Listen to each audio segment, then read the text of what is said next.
So do you want me to open it? Is it Yes. okay? All right. So this thing has this plastic. Basically, this is where the sticky portion is in between these two. I'm not going to open it because they want to reuse it for, teaching. But you just take this off and the sticky portion is on this side. Basically, on the side where this thing is, that's where the sticky portion is. I mean, this won't be sticky, but these are sticky. So when you apply, basically this will hold. But just because you're applying this doesn't do anything, because this is just sitting on the top of it and this will just hold it in place. The main thing is when you put the gauze on the top of it, that's what will give this some pressure to hold pressure on it. So just let me make you feel. So imagine like you're holding. So it gives that push onto the artery.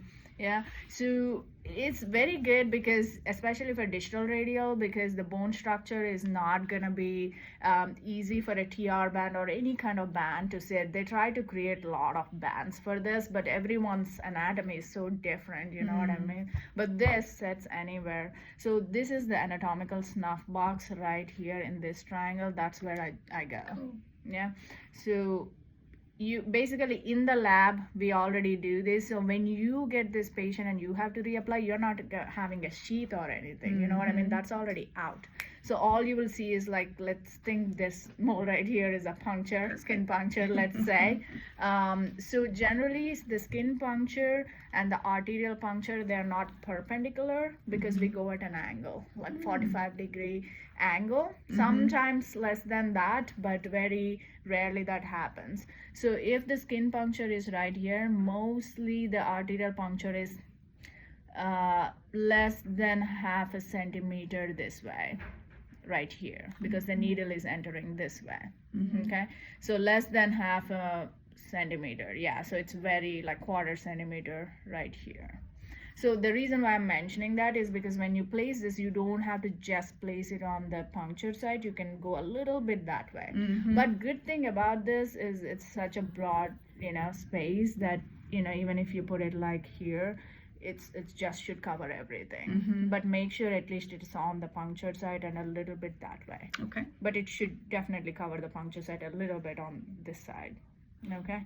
So you're gonna stick it, like this, but you're holding pressure while you're doing this, because if you leave it alone, it starts bleeding, and then just placing this is not going to change anything. So someone is holding pressure on here, on this radial, that way it's not bleeding this way. Okay, so you're going to put it like this, and before you even apply that and someone is holding pressure, you're going to make a ball out of this like this. Generally I say do this, that way it gives some compression. If you want to do it like whatever gives you a lot of compression, this can be, because it's a small space, this can be a little bit hard. Whatever, this doesn't have a specific science to it, it just sends whatever makes sense to you that gives enough pressure on it. Generally I do it this way, vertically, just make it a roll kind of thing, and this is sitting like this. So even if you don't have a sheath, generally in the lab they have a sheath coming out, so they know to put it perpendicularly like this and then take the sheath out. But you're looking at the patient, do we place this way, do we place this way?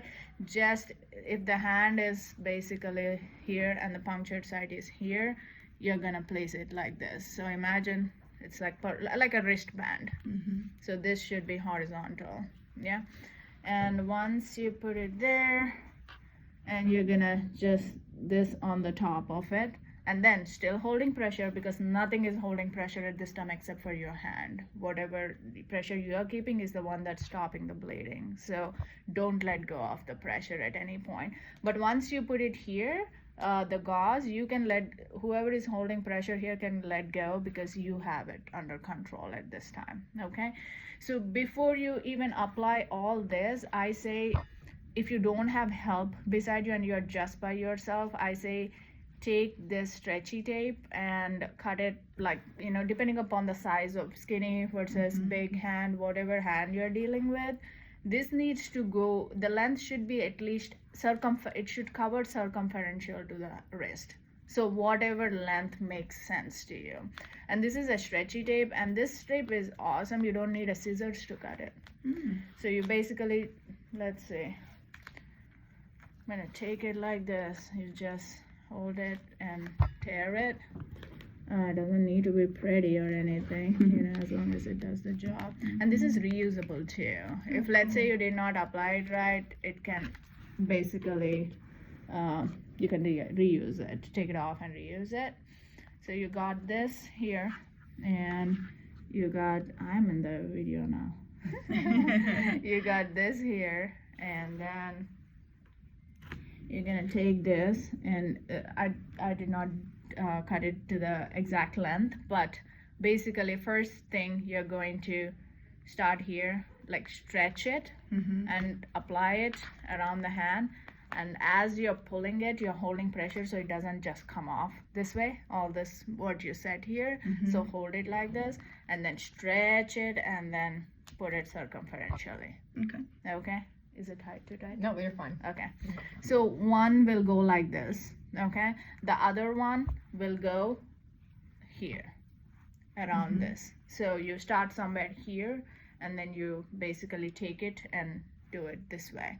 I mean, I can show it here. It's just a stretch. So I generally keep 3 stretch bandages already ready to go. So that way you're not in the middle leaving the hand, like trying to tear this.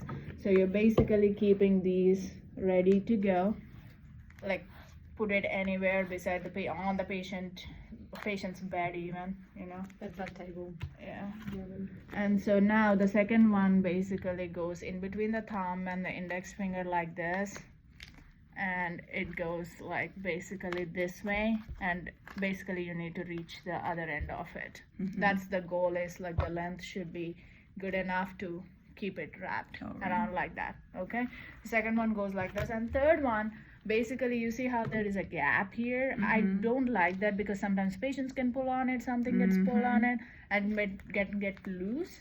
So the last one, I just place 3/4 of it on this and 1/4 to cover this area. Okay, and this. So you have this now. So this is how it looks. And let's say you have a big patient, you did not get enough length on this, don't worry, put more stretchy tape. It's just a stretchy tape, like whatever makes you feel better about the entire situation. Like the gauze, amount of gauze you use, amount of tapes. I use at least 3 minimum. I say 3 because you get full coverage like I just showed you. But more than that, if you need, use them. It's a big patient, you did not realize you want more tape, use more tape. It's okay, it's just the tape at the end of the day, and gauze. The main thing is you should be very strict about how much pressure you're applying. Don't be generous, don't be nice to the patient, I mean, because yes, they will feel the pain. Just explain to them that do you want to bleed and have a hematoma, which will be lasting for, like, pain will last for 1 week versus 2-hour pain. They will have some, I have seen some patients who are sensitive, like, and have low threshold to pain. They will hurt and they will say, oh, I don't want this, or I'm feeling numb. Just explain to them, and most of the time they understand, like, okay, why we are doing this. But don't be nice. The reason why I say that is because sometimes you tend to, I don't want to do it too tight, but the whole point is you need to, the main pressure that's going is because you have a gauze on the stretchy tape. If these are not applied tight, there is no pressure. The TipStop itself is not doing anything by itself. There is no air, there is no water, like TR band. It's just something that's, you have to apply external pressure on it to work good. So don't, again, this is something I think young nurses who are just joining, explaining them that this in itself is not doing anything. You need external compression. That's why you should be very, like, with the stretchy tape, once you hold on one side and you stretch it, it is like a very good pressure dressing. It actually stretches a little bit and gives the taut pressure on the vessel. Yeah, so just, I would rather be very tight for, like, if you're someone who is, like, strong, just use that strength and do it, rather than be like put it loosely and then later you realize there is hematoma and then you're dealing with the aftermath. If it is tight, yes, you don't have a waveform. You can always take off whatever the last bandage you put on that, the tape, that's the one you will take off first, which will also be easy and make sense. Is you will basically take this off and see if that is the reason the patient is having, because sometimes that itself will take care of it. And what I will do is I'll reapply this at less strength, okay, but reapply it though. And let's say you take it off and patient still doesn't have a waveform, then you are taking off the other one while holding pressure. The more you're taking off, now you have to keep holding pressure, because you don't want.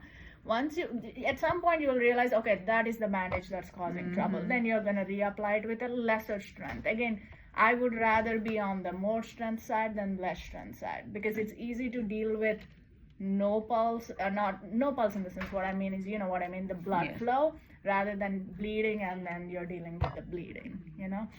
I was gonna say something I forgot about. The waveform, always, you know, that's why before he even comes to the floor, they already should have checked the waveform, so you know how the waveform is looking, because sometimes patients can have peripheral vascular disease and the waveform or Raynaud's. Peripheral vascular disease, we will already know. I wouldn't even be able to access the radial artery if they have disease in there. But if they have Raynaud's, especially females middle-aged, they can have Raynaud's.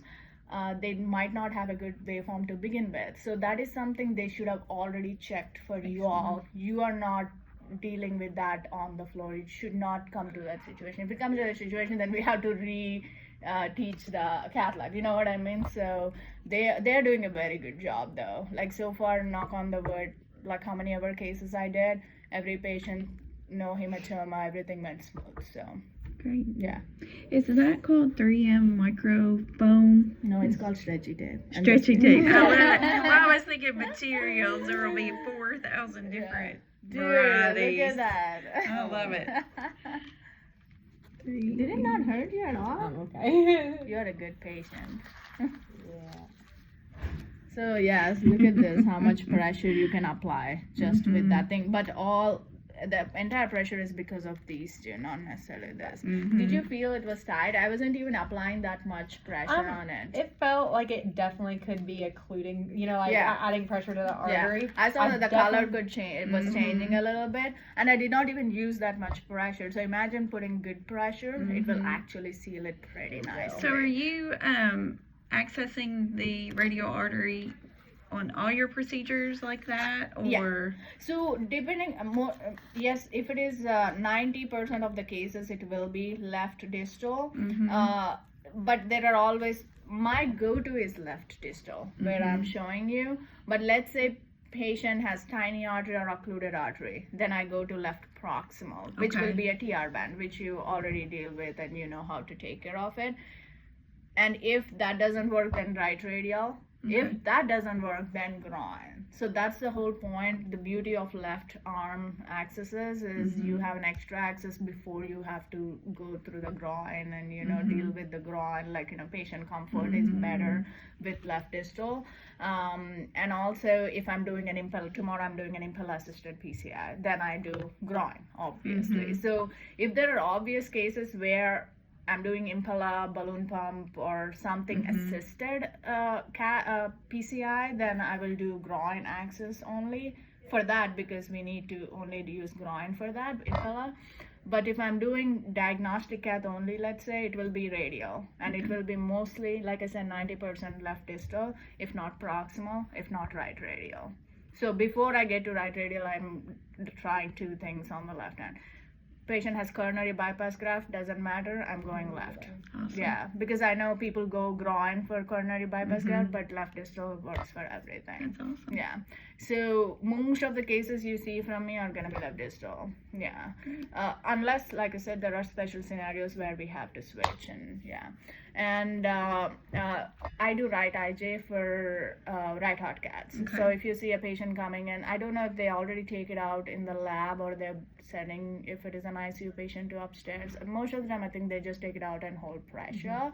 But if you're seeing that, I do right heart cats with the right IJ, because basically ergonomically that makes sense, because you don't have, I'm doing left distal And if the patient's arm is like this for the right heart cath, you can't reach over to the left distal, so you have to have this arm like tucked in completely, not used, to be able to reach to this without any trouble. So I do right IJ for right heart caths. And what else? What questions do you have? I think that's it. Teaching for patients, same thing as radial, proximal radial. We don't want them to move that hand much for the first 24 hours. Do you have any restrictions